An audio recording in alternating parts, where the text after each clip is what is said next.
गुसुआथ' ओरैबायदि गुसुखा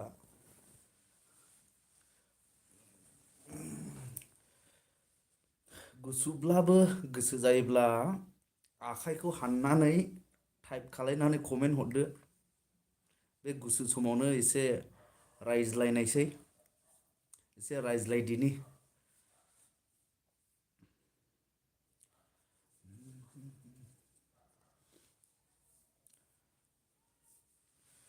नायनि सोर सोर फैयो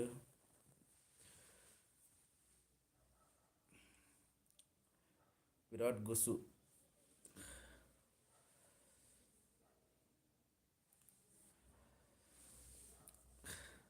सोर सोर नायदों कमेन्ट खालामदो आंबो मिथिनाय बायदि सिरि सिरि नायखोमानो नाङा कमेन्ट खालाम साथाम नायजेनबाय नै हेल' आदा good night yes Rinsar Narzary good night बिखु नायबाय दे आदसा बिखु गुमै महाय दङ गुमैयाबा बिखु बसुमतारी गुमै महाय दं नैबो बिक्कु बसुमतारी सासे फैदों बेबो इउटिउबार दे जोंनि हरैनि चिरां डिस्ट्रिक्टनि बेबो इउटिउबार चेक खालामहैनो हागोन बिक्कु बसुमतारी आमगुरियाव अके आमगुरियाव दङ दे रिजिना नार्जारि हाय दादा मा खालामदों आं दासो नै एसे रेस्ट मोनदों मोनसे खामानियाव दंफैयो नालाय मोनसे दासो रेस्ट मोनदों बेनिखायनो भिडिअबो बानायनोबो बिराद बेस्थ' टाइम गैया ओरैनो माने सावरायनो रायज्लायनो फैबाय नोंथांमोनजों सोसोखां नार्जारि औ दं सार बबाव दं सार आं गुवाहाटियाव दङ सोसोखां सोसोखां ना गोसोखां ना मा सोसोखांखा नों बहा दङ बैनाय बिखु बसुमतारी ए आं गुवाहाटियावनो दं दाबो हेल' ब्र माब्रै बिरगोन बरगयारि आं मोजाङैनो दं नोंसोरलाय माबोरै दं गामियाव बोथोरफ्रा माबायदि गुसुआथ' गुवाहाटियावबो ओरैबायदि गुसुखा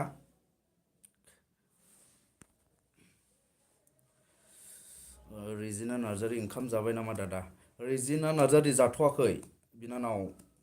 नोंलाय जाबायना जायाखै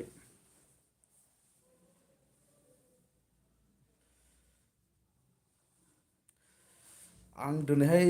रायज्लायनो थाखाय जेबो टपिक लायाखै ओमफ्राय लाइभआव फैनायाव आं बांसिन टपिक लाखाया जास्ट माने हाइ हेल' होननो थाखायसो आङो माने लाइभआव फैनाय जायो आरो बांसिनै ओमफ्राय बेनि गेजेरावनो माबाफोर सावरायनो गोसो जायोब्ला टपिकखौ हरदे सावरायजागोन बोथोरा माब्रै मोजां ओरैनो दं आमाइया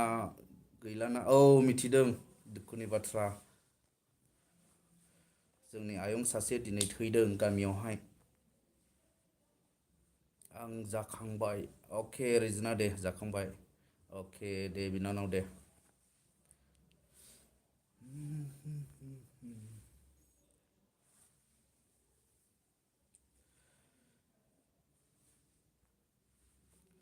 निरुमा गयारि हाय हेल' निरुमा गयारि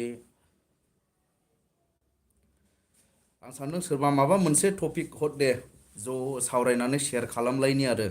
जोङो दसेब्लाबो जनि नार्जारि वेर आर इउ सार जनि नार्जारि आइ M in Guwahati and Johnny how are you how is your studies going on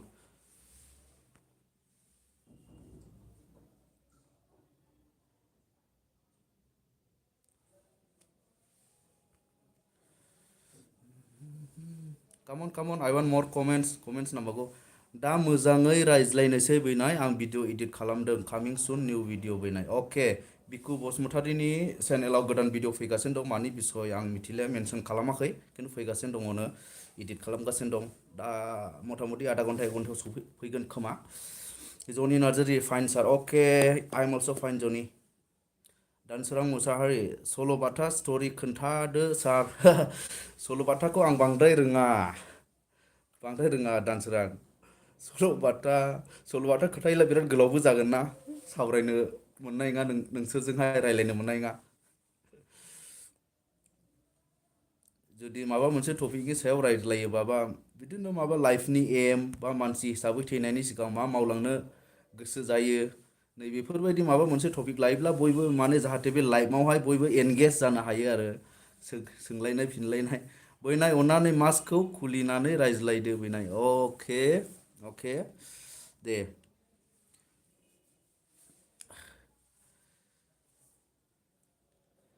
yes जाबाय थेंक इउ गुमै बिकु बसुमतारी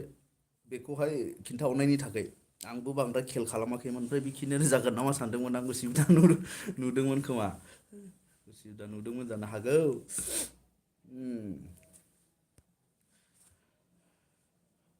12 जन 14 जन मानसिया नायगासिनो दं 14 जन मानसिया गासैबो आंनि लोगोफोर आंनि चेनेलखौ मोजां मोनग्राफोर बेनिखायनो नायदों बेनिखायनो बयनिसिमबो गोजोननाय थाबाय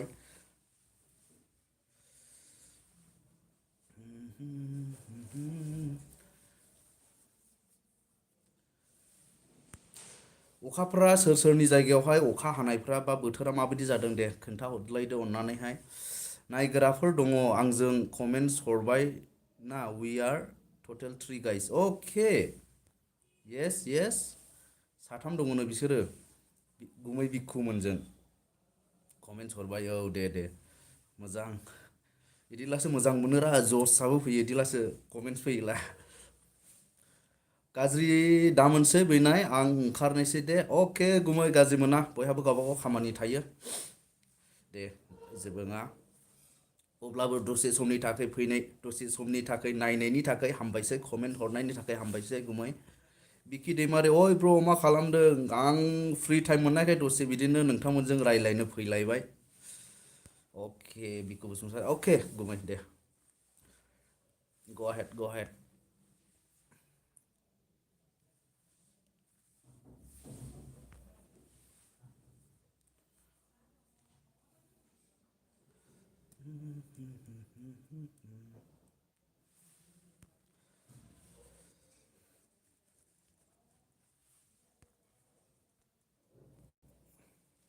ओंखाम जाबाय नामा ब्र बिकि दैमारि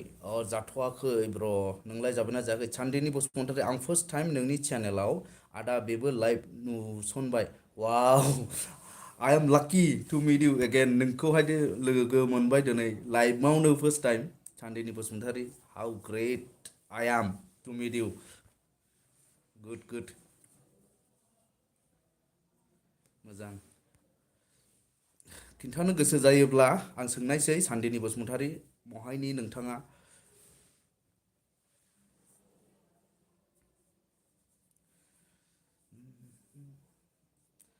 आदसा ओमफ्राय एसे क्लियार फैदोंना फैयाखै भिडिअ'आबा बिरगोन जाखांबाय नामा आं जाथ'वाखै नै जाथ'वाखै ओमफ्राय बिकि दैमारि आं जाबाय ब्र दालिसोमोनलै जोंहा दे मोजां समाव बिदिबो जानांगौ सानदेनि बसुमतारी आं okay Sandeni Basumatary from Kokrajhar okay I am from Chirang आंबो आं चिरांनि बिरगोन बरगयारि जाखांबाय नामा जाथ'वाखै बिरगोन फंबाय निरुमा गयारि अखा हाबा आदा अखा हाबाय निरुमा गयारि अखा हाबाय आदा होननो गोसो जादों खोमा अबे जायगानि निरुमा गयारि खोन्थाहरदो अननानै खख्रा बिरगोन बरगयारि खख्रा आं बुजियाखिसै बिरगोन बिकि दैमारि नोंसोरनि हिं बरफ गोलैदों ना गोलैयाखै ब्र आङो गामियाव गैया बिकि ओमफ्राय आं गुवाहाटियावसो दं ओमफ्राय गुवाहाटियावबो बिराद अखायाथ' बिराद हादों बर्थमान हाथ'वाखिसै ओमफ्राय बोथोरा बिराद गुसु गुवाहाटियावबो बिराद गुसु जनि नार्जारि नट माच क्लियार सार बाट केन रिकगनाइज इउ अके जनि thank you for the comment yes maybe I'm not getting proper network बिकि दैमारि जोंनिथिं गोलैदों बरफ I am from टांला बिकि बरफ गोलैलायदों नै उदालगुरि माबायावहाय टांलायाव जोंनि चिराङाव माबायदि जादों दे सोरबा खोन्थाहरदो चिरांनिखौ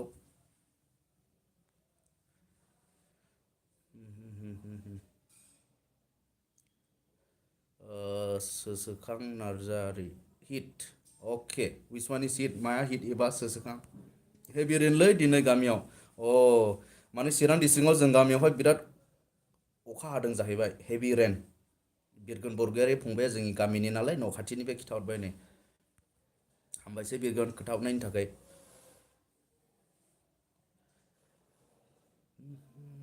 Sir, one smile from you. Danserang Mosari is requesting one smile. Okay, yes, Danserang.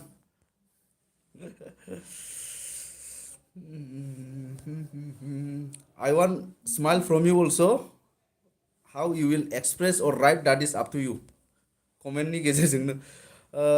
okay, thank you sir. Okay, welcome Danserang. बिरगोन बरगयारि गुवाहाटीयावबो हेभि अखाया औ हेभि हादों बिराद हादों गुवाहाटीयावबो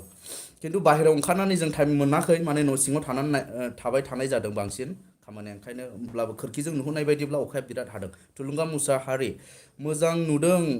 नोंखौ आदा दिनै औ थेंक इउ थुलुंगा मुसाहारि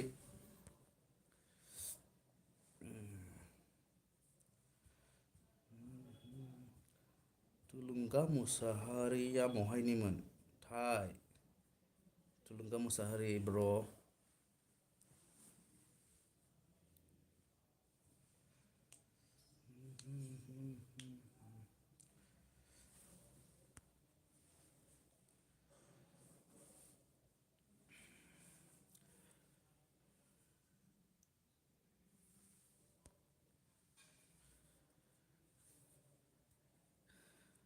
कमेन्ट फैथ'वाखै माथो आंबो सिरिसो थानांबाय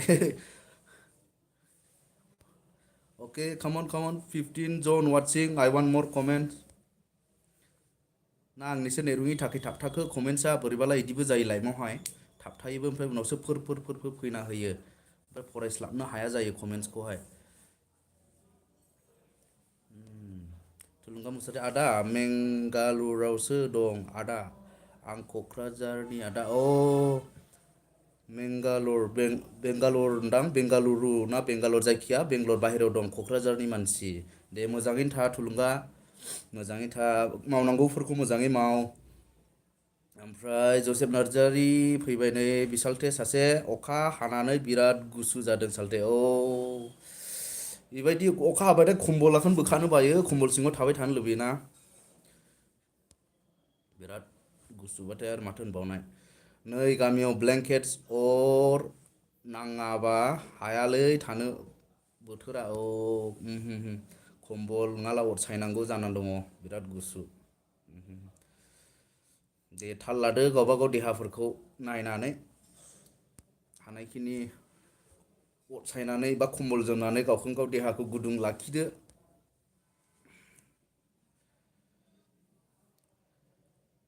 15 watching and 5 likes 6 likes now 16 जन नायदों 6 लाइक 6 जना लाइक होदों हामबायसै लाइक होनायनि थाखाय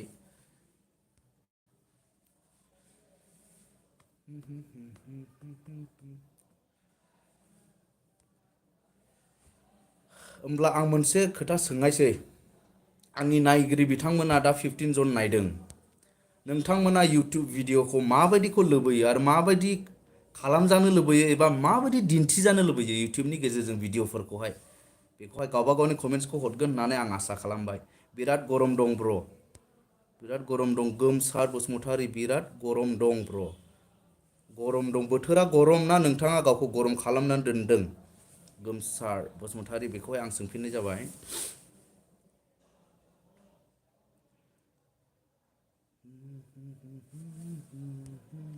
कामन आं कुइसनखौ रिपिट खालामबावबाय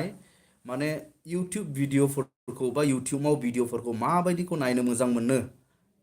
एबा मा लुबैयो सासे इउटिउबारनिफ्राय नोंथांमोना नायगिरि हिसाबै बा सासे इउटिउबार हिसाबैब्लाबो आरो बेखौ आं सोंनो लुबैबाय नोंथांमोननिफ्राय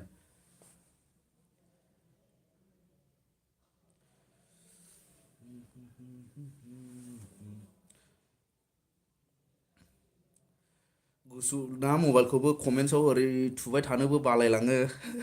अब्लाबो सोरबा सोरबा जायफ्रा कमेन्ट हरदों बिराद मोजां मोनदों आं गोमसार बसुमतारी जकिं अके दे गोमसार बसुमतारी दे माने गुसुखौ उल्था होनदों आरो दे थिगैनो दं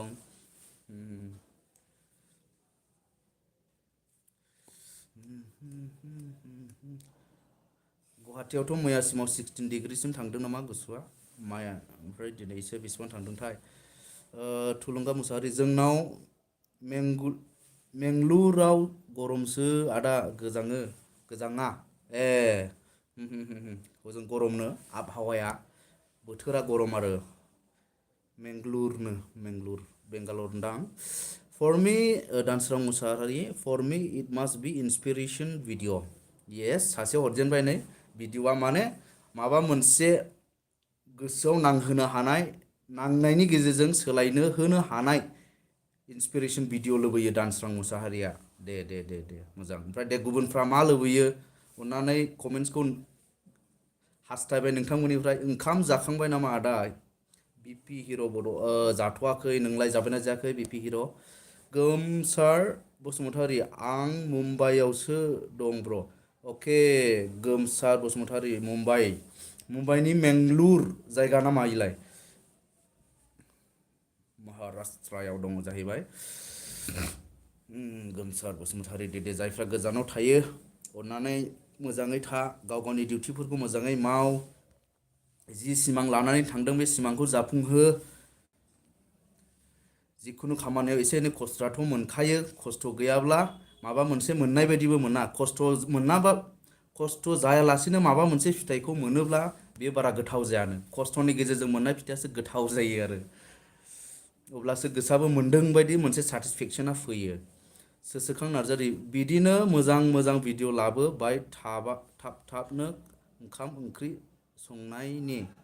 अके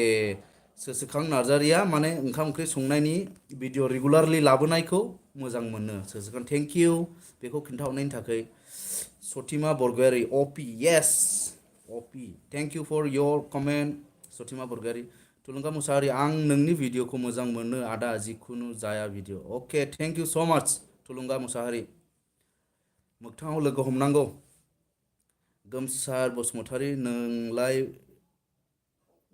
ब्र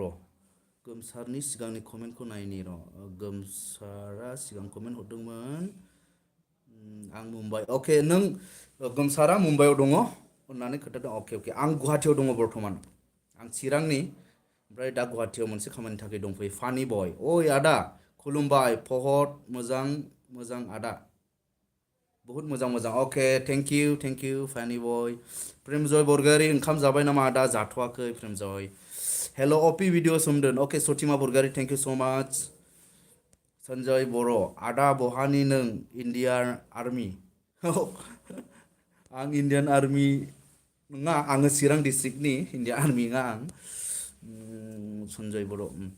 बिपि हिर' जाखांबाय आदा आंना टमेट'जों दाउदैजोंमोन अके बे मोनसे आंनि फेभरेट दे बिपि हिर' आंनि थाखायबो बे टमेट'जों दाउदैजोंआ फेभरेट ओंख्रि आंनि थाखाय मोनसे ओमफ्राय बेखौहाय ओरैबायदियाव फेभरेटसिन जाबावो जेब्ला आंनो संनो मोनो आरो बे ओंख्रिखौ होमब्ला आंनि थाखाय फेभरेटसिन I am your big fan Satima Bargayary okay thank you Satima yes will meet soon फानि बय ओइ आदा आंनि HB मिक्स चेनेलखौ अननानै सापर्ट खालामनानै होदोरा FANNY ओमफ्राय बय नैबेयो सासे इउटिउबारनो इउटिउब चेनेल बेखौ थांनानै चेक खालामनानै नायहै नोंथांमोना मदद खालामहै जाहाथे बेबो माने थुलुंगानाय थायोब्ला हायि खामानिखौबो हानो नागिरनो दे गोबां मानसिया ओरैबायदि थायो थुलुंगा मोनैयाव थाबथानानै थायो आरो दा बिनिखायनो थुलुंगा होलायनाया मोजां थुलुंगा होयि मानसिया मा होनो मेगन गोसा थुलुंगा होयि मानसिया मेगन गोसा बा गावनिफ्राय साबसिन जाजानो गियो नैफोरबायदि माबा मोनसे थायो आरो नोंथांमोना बांसिन मिथियो जानो हागौ बिदि बुंबाय आं स' सापर्ट खालायनाय बे फानि बय FANNY BOY बय नै बिदि आरो बिनि इउटिउब चेनेल प्रेमजय बरगयारि मा ओंख्रि संखो आदा ओंख्रिया मा संखो आं मिथिथ'ले माने जोंने ज' जानाय जायो ओमफ्राय जेब्ला जानोसै जेब्ला बोखारनो दाखिनिखौ होमब्लासो मिथियो आरो जों ओंख्रिखौ मा ओंख्रि अके गोमसार जागोन ब्र खालामगोन अके येस गोमसार थेंक इउ हेल' ब्र राहुल बड' हेल' ब्र माब्रै दं मोजाङै आइ लाभ इउ अके लाभ इउ टु राहुल आं मोजाङैनो दङ नोंबो मोजाङैनो दङ दा Satima Bargayary I am also' cheering this one I am also sharing this one मोजां बुजायाखै सटिमा माने लिरफिनोला मोजां जागोन नामा Edi Islary good evening sir okay good evening to you to Edi Islary या ब्लग आदा नोंनि चेनेल बे बुंना हो आंनि चेनेलखौ बुंना हो होनदोंमोन नामा या ब्लग्स दं नै सासे वाइ ए ब्लग बेयो इउटिउबार बेबो बेनि इउटिउब चेनेलखौ नायहै वाइ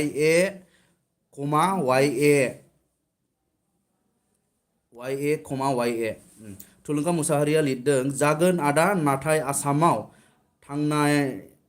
थांनांगौ गोबाव जागोन 2024 आवसो थांगोन नोंजों लोगो हमनो आदा अके थुलुंगा मुसाहारि अरजाया जेबो नङा खिन्थु गोसोआवल' लाखि ओमफ्राय आं जुदि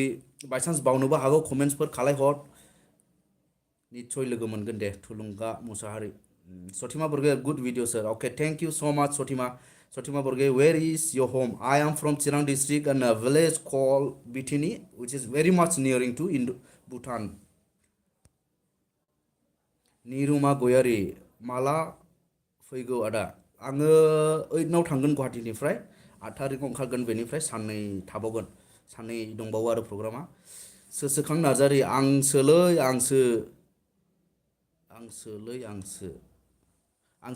होनना माबा मोनसे होदों नै मा मावजि ना मा होदों आं मोजां सिनायाखिसै अनजुलि गयारि नों माबाफोर मावो नामा आदा येस राइट नाव आङो माबा मोनसे माबायावहाय हाबसननानै दङ आरो मोनसे कम्पानि बायदि आरो जाय माने समाजनि थाखाय हाबा मावग्रा मोनसे जायखौ जों सिम्पलै बुंनो थाङोब्ला माने एनजिअ होननानै हमना लानो हायो आरो जाय माने जायहा दा फाइनान्सियेल लिटारेसिनि सायाव खामानि मावनो नागिरदों आरो माने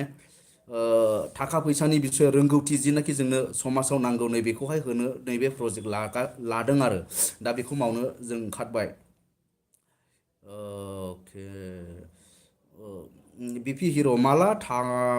थाबावगोन आदा नोंनि इउटिउब चेनेला 20K माला थांबावगोन अके 20K माला थांबावगोन औ आंबो सानदों माने गाव गावनि चेनेलखौ ग्र' जाजानो लुबैयो नांगौ जोंनोहाय मददखौ नांलायगौ ओमफ्राय बेनोल' आं मोनसे खोथाया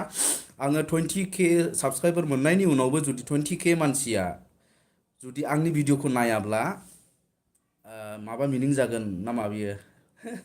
मिनिं जानाय नङा बायदि मोनदों आं ओंखायनो जा एसे साबसक्राइबार थायो बे साबसक्राइबारा आंनि भिडिअखौ मोजां मोनोबा आंनि भिडिअ एंगेज जायो ओमफ्राय बिसोरनो आं माबा मोनसे होनो हायो नामा नैबेखौसो आं हास्थायो आरो बांसिनै सोसोखां आंसो सार आं दासिमबो हमनो हायाखै सोसोखांखौ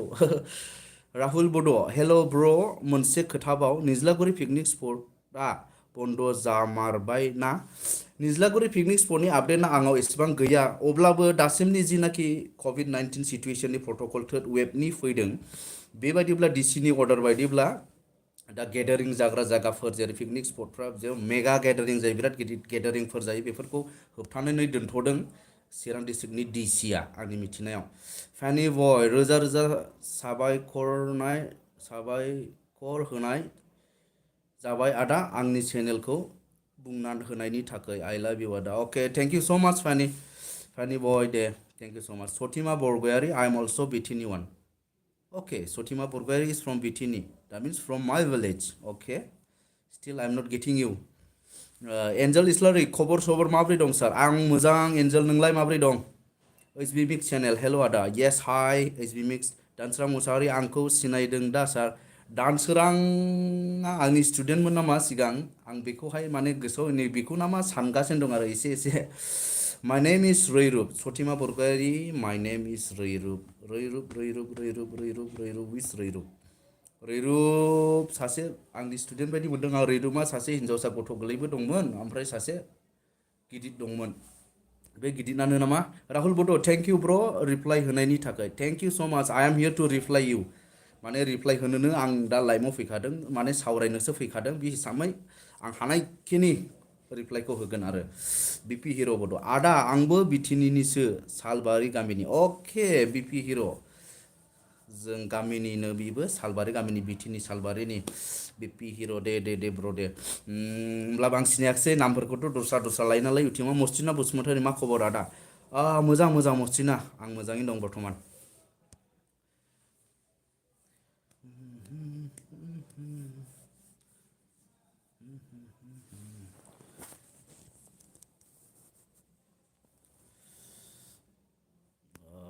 बिरखां बाग्लारि ओंखाम जाबाय आदा सना ओंखाम जाथ'वाखै बिरखां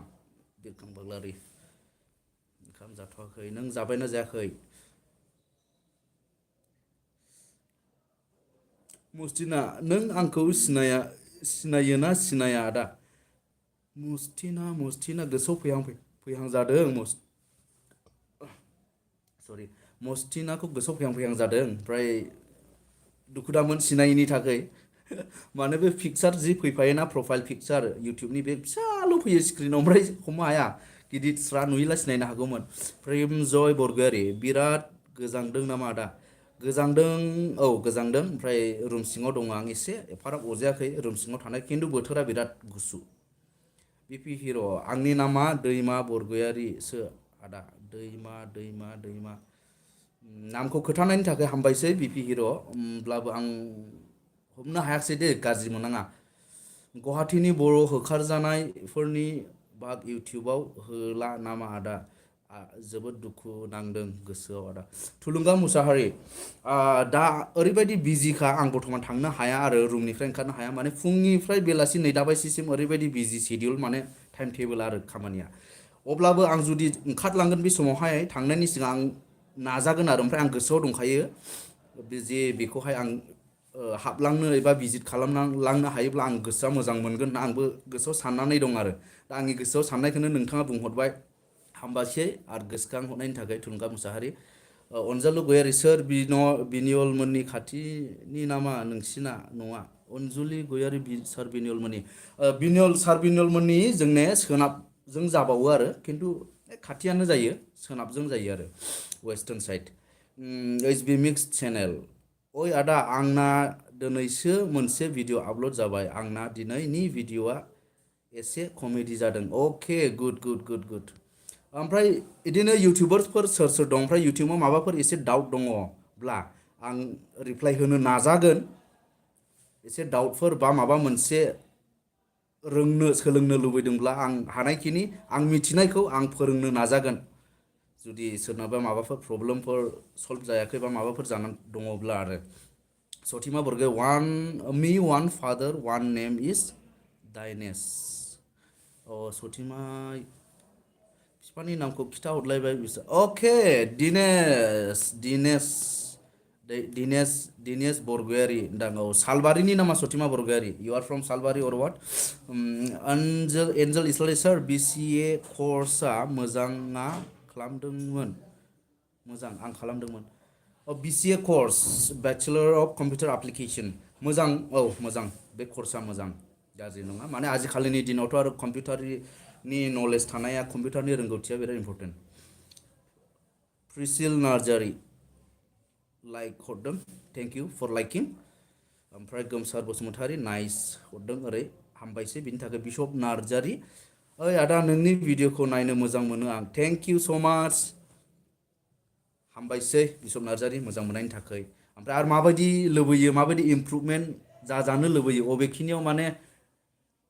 भिडिअखौथ' फार्स्ट टु लास्ट मोजां मोनजोबाबो जानो हागौ नालाय नैबेयाव नैबेबायदि जायोब्ला साबसिन जागौमोन नामा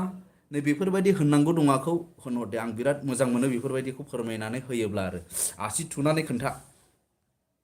बिसिए कर्सआ मोजां ना सार आं खालामनो सानदोंमोन अके खालामनो सानदोंमोन बिसिए कर्सखौ बुङोब्ला दानि जुगावथ' नांखागौखा ओमफ्राय जुदि नों पार्सनेलि जुदि इन्ट्रेस्ट दं मानोना सोरखौबा बानायनानै मोजां साख्रि मोननायखौ नुनानै खालामनो लुबैदों साख्रि मावनायनि थाखाय लुबैदों ना नों बे कम्पिउटारखौ खालामनो लुबैदों बेखौ गावखौहाय दांनायग्रोनाया मोजां जायो आरो मोनसे बिसिएनिल' खोथा नङा जिखुनु कर्सआनो जाया बेखौहाय नों इन्ट्रेस्ट दंना गैया गोसोजों खालामनो लुबैमारदों ना सोरबा थोननायनि थाखाय बा सोरखौबा बिसिए खालामनानै साक्सेस जानायखौ नुनानै खालामनो लुबैदों बेखौ दांनायनो नाजा आरो बिनि गेजेरावनो आं बुंनो नागिरनाया बे आं मा खालामनो मोजां मोनो बेखौ दांनायग्रोनाया मोजां जायो आरो माबाखौहाय मा कर्स खालामनोनि सिगां नैबे डिसिसनखौ लानाया एसे मोजां जायो आं सानो आरो I am looking your house Sathima Bargayary जोंनि न'खौ नुबाय येस अके दे हामबायसै आरो मालाबा आंबो नाजागोन नोंसिनि न'खौबो नायनो आरो नुखाबायबो जानो हागौ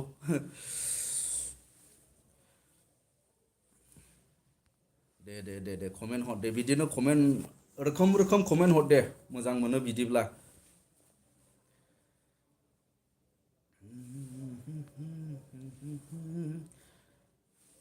देन खोमदोन नार्जारि हाय होनहरदों हेल' खोमदोन हेल' खोमदोन नार्जारि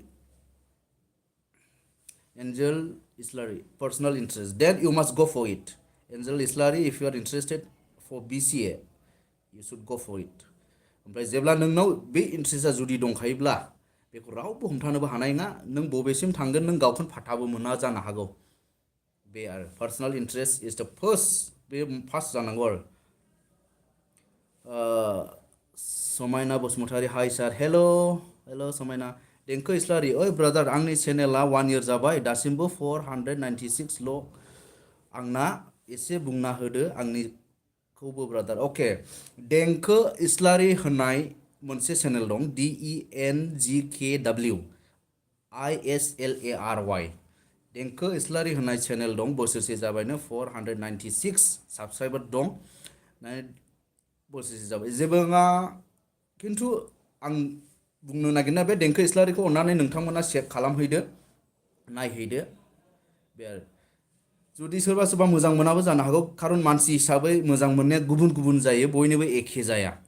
मोजां मोननाया मानसि हिसाबै बे हिसाबै सोरबा सोरनिबा चेनेलखौ नायो सोरबा सोरनिबा चेनेलखौ नायो सोरबा फानि भिडिअ मोजां मोनो सोरबा माबा मोनसे मोजां खोथा बुंनायखौ मोजां मोनो नै बेफोरबायदि थायो हिसाबैहाय नोंनि चेनेला जाय नोंनि बायदि बिदि भिडिअखौ मोजां मोनो बिसिनिसिम सौहैयाखै जानो हागौ बे आरो सिन्था दाखालाम जालांगोन BP Hero Bodo my father name is Rinas Borgari do you my father name yes I know Dinas हमनो हाबाय बायदि मोनदों आं Dinas औ Angel Islari ITI complete जाबाय दा BCA admission लाबावदोंथ' go ahead in my future okay good very good ITI complete जाबायनो Day that's very good go ahead एखेबारे आवगायथार नोंनि कमेन्ट रिप्लाइ खोन्थानाया मोजां जादों आदा थख' जाथारदों आदा गोसोखौ मोजां मोनदों आदा थुलुंगा मुसाहारि हामबायसै दे हामबायसै बिराद हामबायसै सोसोखां नार्जारि इंलिश मेकारनि भिडिअखौ नायगोनना नायाखै नोंलाय इंलिश मेकारनि भिडिअखौ आं नायो सिगांनिफ्रायनो नायखायो आं फ्राय भिडिअखौनो नायो इंलिश मेकारनिखौ बे सासे एन्टारटेनार माने मोनसे रंजाखांनाय बा माबा मोनसे फुर्ति लाबोनो हायो मानसिनि गोसोआव बिनिखायनो आं बिनि भिडिअखौ नायो ओमफ्राय नोंथाङा सोंदों जानो हागौ दानि गोदान भिडिअ जाया मोखां दिन्थिनायनि भिडिअ बा मोनसे एलबामनि गेजेरजों मा होनो माबा सलमोनलाय माबामोन बेखौ आं नायबाय आरो मैयाहाय ससे नायदों टाइम गैयिनि थाखाय नायजोबनो मोनाखै बे आरो बेवहाय बुंनो थाङोब्लाथ' गावनि लाइफनि जारिमिनखौ खोन्थादों थिग बिदिनो मोनसे माबा आरो इन्सपिरेसन होदों बेबो थुलुंगानाय होदों जे जिउआव बयहाबो खस्थ' मोनो येस जम्बि सल येस आइ रिमेम्बार नाव दानसोरां मुसाहारि जम्बि सल औ बे भिडिअखौ मोजाङै नायोब्ला माने लिरनानैबो होदों इंलिशनि डिसक्रिपसनाव माने मोजाङै नायोब्ला बे मा फोरमायनो नागिरदों बिराद इम्परटेन्ट आरो सासे इउटिउबारनि थाखायल' नङा जिखुनु गाव गावनि लाइफआव नै बेबायदि जायो माखासे समाव माखासे आबहावा थायो गाव गावनि साराउन्डिंसआव hello' sir good evening how are you by now I am okay Ankhang Hajowary are you from that फाथाबारि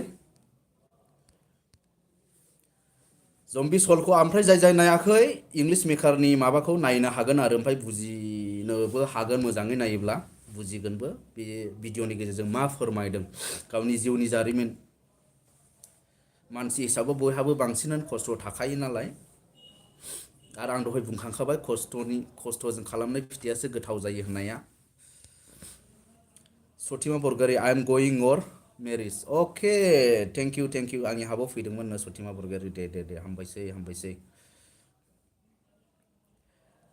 गोमसार मा गामिनि ब्र नों आं बिटिनि गामिनि बिटिनि चिरां डिस्ट्रिक्टनि बिटिनि सोमखोर बसुमतारी गुड इभिनिं ब्र हाय हेल' सोमखोर गुड इभिनिं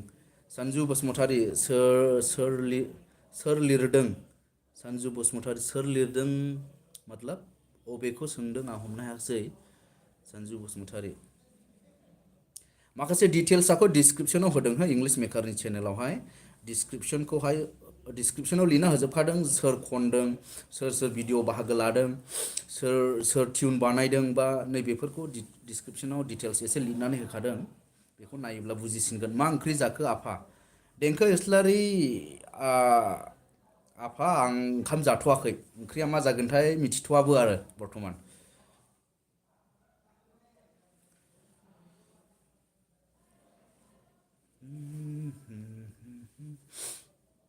देंखो इस्लारि मोननि न' खाथियाव हाबा दङमोन ओमफ्राय सौहैयाखिसै ओरै थाफैनांबायना मोजां मोनदों आं दासिमबो दि 21 जन 29 जन 29 जन मानसि नै 32 जन जाबावबाय इसे मानसिया दि नायगासिनो दं मोजां माथो एसे हेन्डसामसो जादों brother thank you Somkhor Basumatary माने केमेरा लेन्सनि गेजेरजोंहाय केमेरा लेन्सनि गेजेरजोंहाय हेन्डसामसिन नुहैदों जानो हागौ नोंनि मबाइल स्क्रिनाव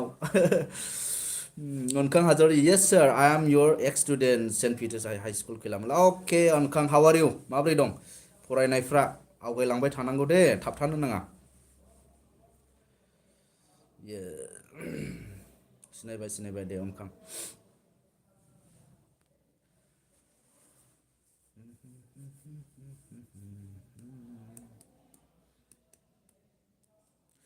गोमसार थर्ड्स ब्र गामिखौ मोनथानायनि थाखाय अके थेंक्स अके गोमसार औ दे हामबायसो दे गोमसारा थेंक इउ नरदों हामबायसो आंनिफ्रायबो दे जथिमा बरगयारि मी 1 year इज अनलि 11 years अके सासे जथिमा बरगयारि दं नै 1 yearल' जादोंनो दे भिडिअखौ नायनो थाखाय हामबायसै ओमफ्राय बेबायदिनो सोरबाफोर गोरलै स्टुडेन्टसफोर दङब्ला जोंथ' नायनो गोसो जायो माबा माबि इन्टारेस्टिं कार्टुन माबा माबियाव गोसो जायो खिन्थु बे भिडिअआ मा फोरोंदों मा खिथादों नैबेखौहाय जों जुदि बेनिफ्राय सोलोङोब्ला नैबेसो बयनिख्रुइ बेनिफिट जों मोनसिनो आरो भिडिअखौ नायनानै बे भिडिअआ जोंनो मा खिथादों आंनो मा फोरोंखो मा मोनसे गोदान माबा बुस्थु आं रोंदों नामा बे भिडिअनिफ्राय माबा गोदान बुस्थु आं नुयैखौ नुदों नामा मिथिदों नामा नैबेखौहाय सिन्था खालामनाया एसे मोजां जायो बेखौ आं सानो मानो होनोब्ला स्टुडेन्टसफोरनि थाखाय बांद्राय मबाइल नायनाया मोजां नङा सथिमा अके गोसोआव ला आं सानो मोजाङै सोलिगासिनो दं फरायनायफ्रा सथिमा बरगयारि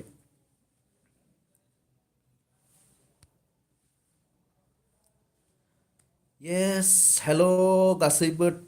31 जन मानसिफोर हेल' दा आंनि भिडिअआव लाइभ फैनानै मा गोसो जादों बेखौहाय सिनसियारलि कमेन्टआव लिरना हर दे मा साननानै आंनि भिडिअ थुनानै नाया लाइभखौ नुनानै मा साननानै थुनानै नाया स्क्रिनाव मी वान मादार नेम इज Sathima Bargayary sorry your name please Sathima Bargayary yes बेथ' नोंनि इउटुब एकाउन्टआथ' नोंनि नङा जाहैबाय नालाय नोंनि गुबुन नाम थागोन Angel Islary sir UPSC exam लिरनो गोसो दंमोन फर IPS BCA कर्स जोबला UPSC कचिं सेन्टार दंना गैया गुवाहाटीआव please help me definitely I will help you as much as I can Angel Islari I think here also this is IAS coaching center where I am now right now here also coaching center it is one inside IAS coaching center it is okay this is good evening Dada Alpona yes good evening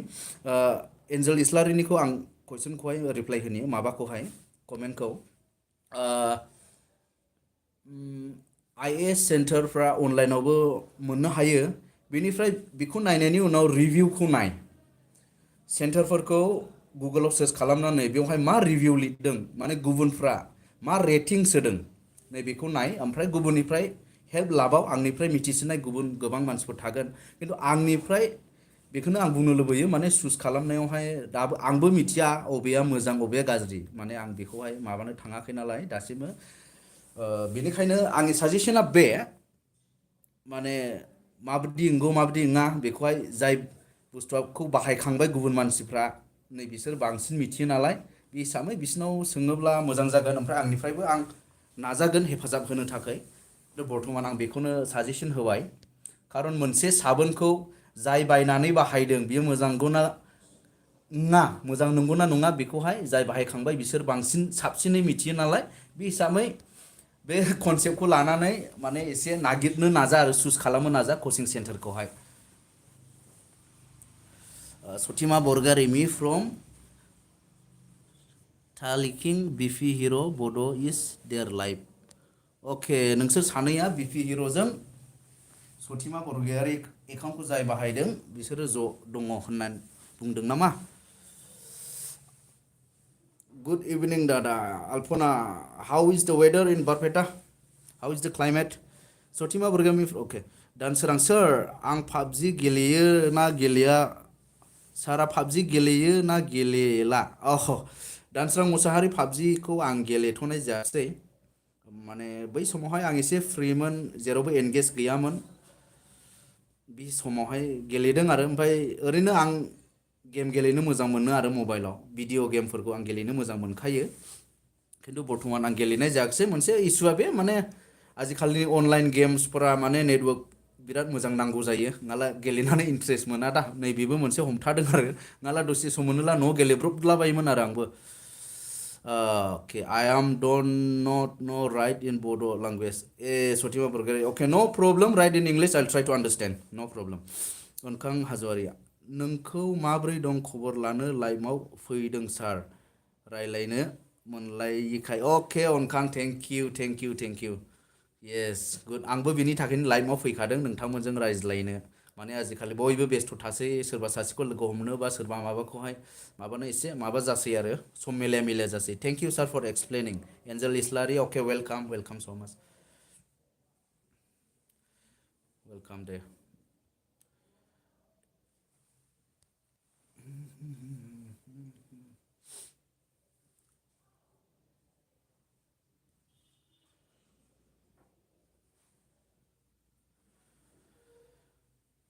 steel 26 आर वाचिं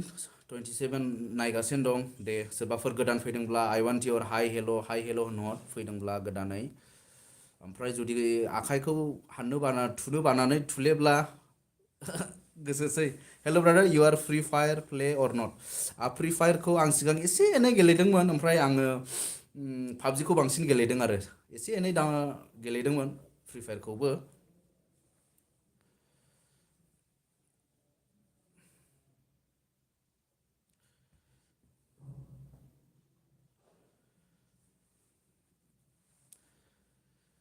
बे जोंनि live होनायावहाय सासे बे सथिमा बरगयारि होननाय एकाउन्टनिफ्राय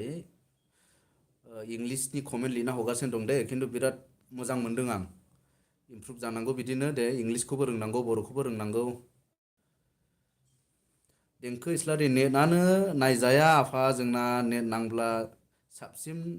नायगौमोन आं नोंनि लाइभखौ अके दे अरजाया दे नेटखौलाय मा होननो हाबावनाय जोंनि आखायावबो गैया जाहैबाय नेटनाखौ मोजां खालामनांगौआ दे अरजाया दे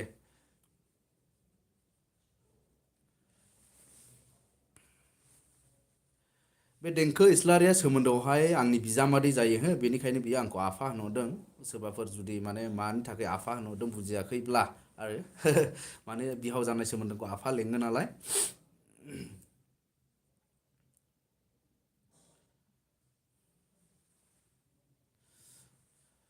गोमसार बसुमतारी अके हेल' गोमसार हेल' येस ब्र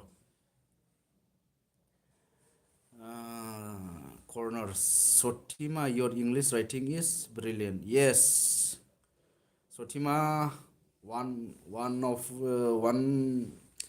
one brother is telling you that your English writing is very excellent very brilliant yes it's brilliant yeah continue like that continue Sotima Borgayari where is Prince is I think he's in the hostel I think I am also not in the village so I don't know exactly where he is now मिथिंगा बसुमतारी आं नायबायल' थादों ब्र from Chirang SMS खालामाखैमोन आङो अके दे दा आं बुंनायखाय comment हरबाय नामा जायखिया जिखियानो जा कमेन्ट हरनायनि थाखाय दहाय हरनाखैमोनब्लाबो दा हरबाय बिनि थाखाय आं बिराद गोजोननाय मोनबाय हामबायसै दानसोरां Mushahary sir isn't true that musician's life is the hardest thing to success in this case what I want to say is that uh, it is hard definitely it is hard माने बयनिबो थाखाय हार्डखा मोनफ्रोमबो नों मोनसे थांखियाव सौहैनोब्ला हार्ड होननानै लाजायो खिन्थु बेनि गेजेरावनो इफ इउ हाव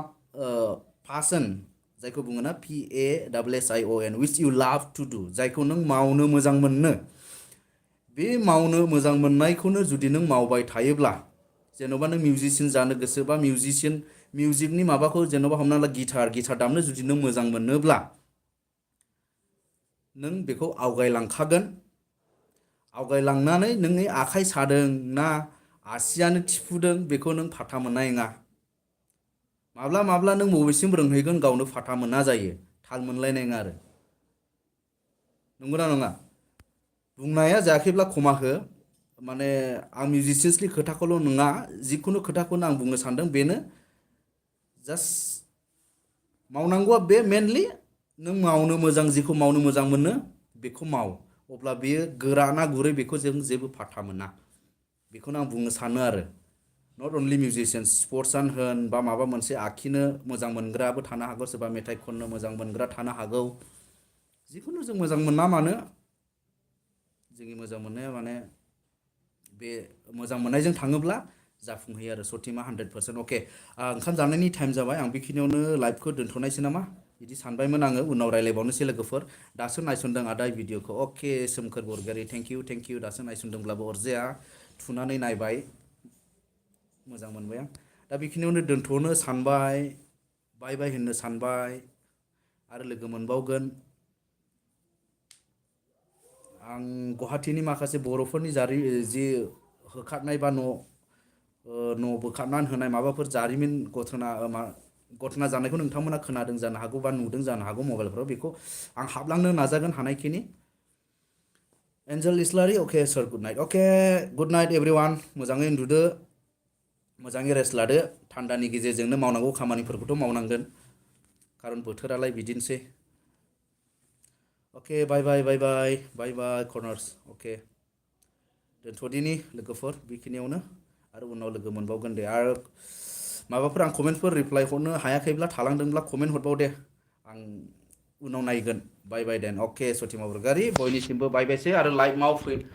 फैनायनि थाखाय कमेन्ट होनायनि थाखाय कमेन्ट होआखैब्लाबो नायनायनि थाखाय हामबायसै बयखौबो गुड नाइट एभ्रिवान बाय बाय